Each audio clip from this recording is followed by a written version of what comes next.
بسم الله الرحمن الرحيم الحمد لله الذي أرسل رسوله بالهدى ودين الحق ليظهره على الدين كله ولو كره المشركون ومن على المؤمنين إذ بعث فيهم رسولا من أنفسهم فهدى إلى سبيل الرشاد وجاهد في الله حق جهاده وصلوات الله والسلام عليه وعلى آله وصحبه أجمعين. سلام الله عليكم ورحمة الله وبركاته. Bienvenue à vous dans cette 66e rencontre des leçons à tirer de la vie du meilleur des hommes. Nous poursuivons et continuons d'évoquer certaines leçons à tirer de la grande bataille de Badr. Et sachez que la bataille de Badr, lorsque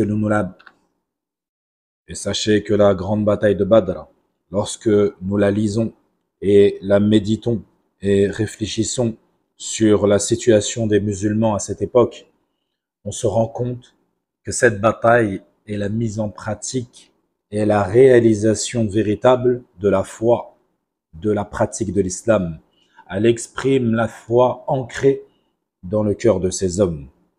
Cette foi, cette conviction que le prophète sallallahu alayhi wa sallam a enseignée, il a planté dans le cœur de ces hommes, tel le jardinier qui planterait sa graine et viendrait l'arroser de temps à autre. Elle a été placée dans le cœur par Allah Azza wa Jal des compagnons, Ridwanullahi alayhim ajma'in. Elle a été exprimée par leur comportement dans cette grande bataille. Et lorsque cette bataille s'est finie, certains compagnons se sont dirigés vers la ville d'Al-Medina pour annoncer la bonne nouvelle de ce qui venait de se passer. Et effectivement, les gens d'Al-Medina ne pouvaient pas savoir qu'il y avait eu lieu une grande bataille et que cette bataille avait été entre les croyants et les mécréants et qu'elle avait été une victoire éclatante des croyants sur les mécréants. Et comme nous l'avions dit, la sortie du prophète sallallahu alayhi wa sallam de la ville d'Al-Medina vers Ghazwat Badr, vers Badr, c'était à la base un désir d'aller récupérer la marchandise des mécréants et non pas d'aller les affronter avec l'épée. Mais voilà que des annonciateurs revinrent vers la ville d'Al-Medina et annoncèrent la victoire des musulmans sur les mécréants, sur les Qurayshites. Et les gens de la foi se sont réjouis de cette bonne nouvelle.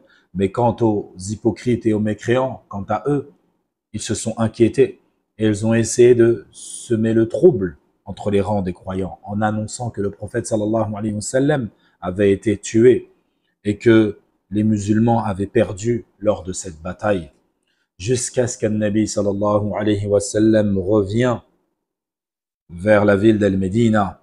Et lorsque les croyants l'ont vu revenir, ils ont été apaisés et en paix et ils se sont réjouis. Et les leçons que l'on peut tirer de cette grande bataille, sans oublier que dans cette législation, cette religion, il y a la justice, la miséricorde, il y a l'accomplissement des promesses du prophète sallallahu alayhi wa sallam, il y a la véracité du prophète envers la communauté de l'islam sallallahu alayhi wa sallam. Na'am. Il nous est rapporté que Hudayfa ibn al-Yaman radiyallahu anhu est sorti de la Mecque avec son père. Et ils sont sortis car ils s'étaient convertis à l'islam, donc ils voulaient rejoindre le prophète sallallahu alayhi wa sallam. Et lorsque les gens de la Mecque se sont aperçus de leur désir de rejoindre le prophète sallallahu alayhi wa sallam, ils sont allés voir Hudayfa et son père radiyallahu anhuma. Et ils leur ont dit, on vous interdit de quitter la Mecque. Wallahi, vous ne partirez pas vers le prophète sallallahu alayhi wa sallam pour que vous puissiez vous affilier à lui et nous combattre, hors de question. Et là, Hudayfa ibn al-Yaman a juré et il a dit, Wallahi, mon but n'est pas de rejoindre le prophète sallallahu alayhi wa sallam pour combattre les mécréants, pour être un allié et être un ennemi face à vous. Mais mon but, c'est la ville d'Al-Medina. Nous recherchons juste à rejoindre la ville d'Al-Medina. Donc les mécréants les ont laissés partir. Et lorsqu'ils sont partis, ils ont croisé le prophète sallallahu alayhi wa sallam sur leur route.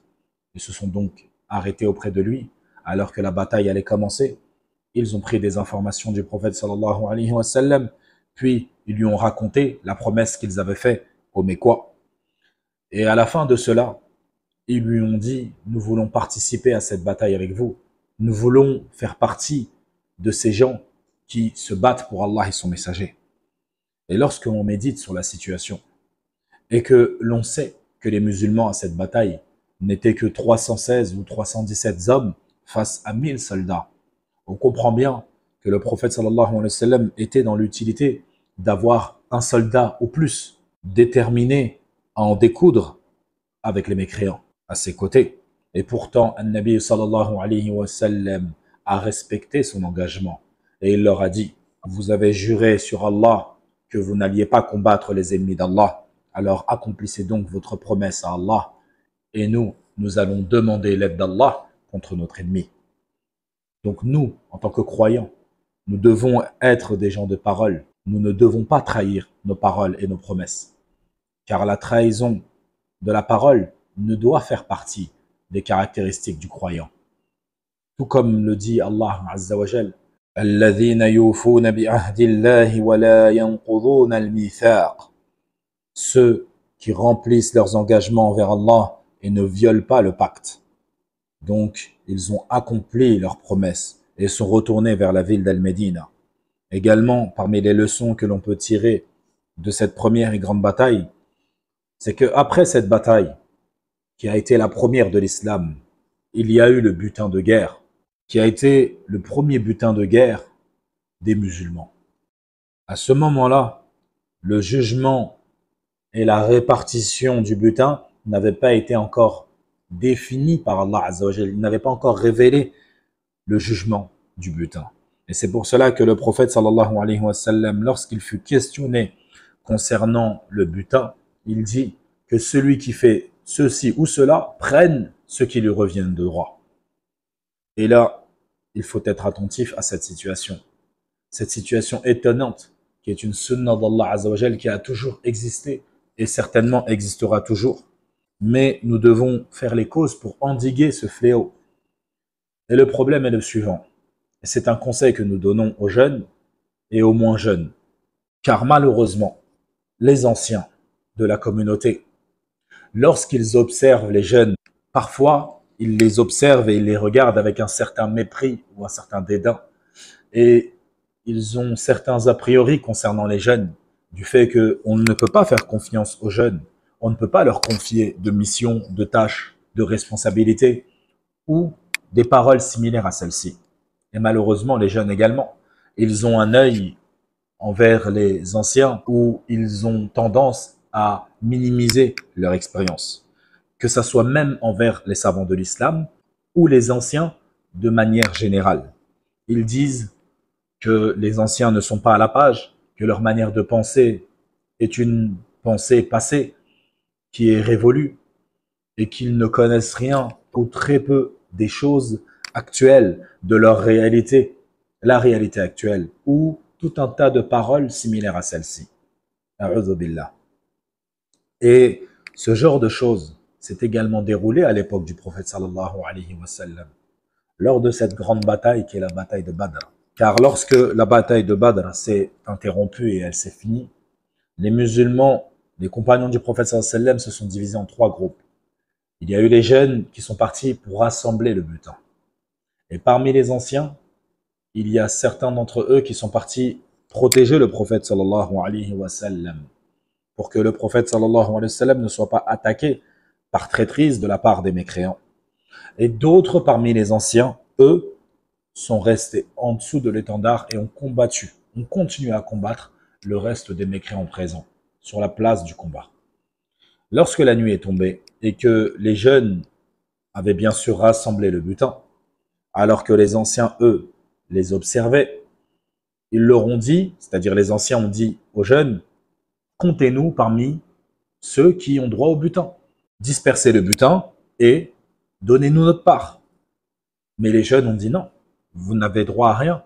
Ce n'est pas vous qui avez rassemblé ce butin. Et là, les anciens ont dit: nous étions une protection pour vous. Nous avons protégé vos arrières et nous avons protégé le prophète sallallahu alayhi wa sallam. Comment pouvez-vous donc ne pas nous accorder un droit sur le butin? Et c'est là qu'Allah Azza wa Jal a révélé les versets dans lesquels il dit: Yas'alunaka 'anil anfal, qul al anfalu lillahi war rasul, فاتقوا الله وأصلحوا ذات بينكم وأطيعوا الله ورسوله إن كنتم مؤمنين. Il t'interroge au sujet du butin. Dis au messager d'Allah, le butin est à Allah et à son messager. Craignez Allah, maintenez la concorde entre vous et obéissez à Allah et à son messager si vous êtes croyants. À travers ce récit et cet événement, il y a une grande leçon à tirer pour nous en tant que croyants et pour les générations futures. C'est que cette communauté ne tiendra réellement debout, ne pourra être à son paroxysme que lorsque nous aurons compris qu'une génération ne peut se passer d'une génération, que les anciens ne peuvent se passer des jeunes et que les jeunes ne peuvent se passer des anciens. Car Naam, les anciens, parmi eux les savants et autres, nous prenons des enseignements de leur vie, des enseignements de leur personne et de leur raisonnement, de leur sagesse qui est pleine d'expérience. Et nous tirons des leçons de cela. Comme il est dit, Tajaribu as-sabiqin, ibratun lil-lahiqin. L'expérience des prédécesseurs est une leçon pour ceux qui viennent après eux. Comme nous dit le prophète sallallahu alayhi wa sallam, le croyant ne se fait pas piquer 2 fois par le même endroit. Donc, Naam, les anciens sont un besoin vital pour les plus jeunes. Ils leur enseignent la science la plus utile, la science d'Allah Azza wa Jal. Ils passent leur vie à apprendre cela. Et pour ceux qui n'ont pas de religiosité, ils nous enseignent la vie, car ils ont l'expérience de la vie. Et également, les anciens ont besoin des jeunes, de leur force, de leur vitalité. Donc il ne convient pas à une génération ou à une autre de se délaisser. Et cette communauté a besoin de toute l'énergie et de toute l'expérience possible. Et la communauté se met à mal et se met dans la difficulté lorsqu'une génération dénigre l'autre génération. Voyez vous-même les troubles de la communauté de l'islam. On prend l'exemple de la da'wa, de l'appel à l'islam. Quand nous observons les jeunes qui décident d'appeler à l'islam et ne veulent pas revenir vers les savants, sur certaines fatwas même, tu entends certains prédicateurs oser te dire que les anciens ne comprennent pas les événements actuels. Et cela est valable pour toutes les disciplines de cette vie. Que ça soit, comme on l'a dit précédemment, pour la science religieuse, que ça soit pour les études, peu importe la discipline, peu importe la section dans laquelle tu es. L'expérience des anciens, la connaissance et la sagesse des anciens est primordiale pour toi. Et quand tu entends ce genre de paroles, que les anciens ne comprennent pas, que les anciens ne savent pas, et que nous sommes les plus jeunes, et nous connaissons, rappelle-toi cette grande bataille, la bataille de Badr, lorsque les anciens disaient aux jeunes, nous sommes une protection pour vous, nous surveillons vos arrières. Et ça est valable avec nos parents, est valable avec tout ancien que l'on rencontre dans notre vie, que ça soit concernant la religion, ou que ça soit concernant la vie mondaine. La religion, bien sûr, ce sont les savants.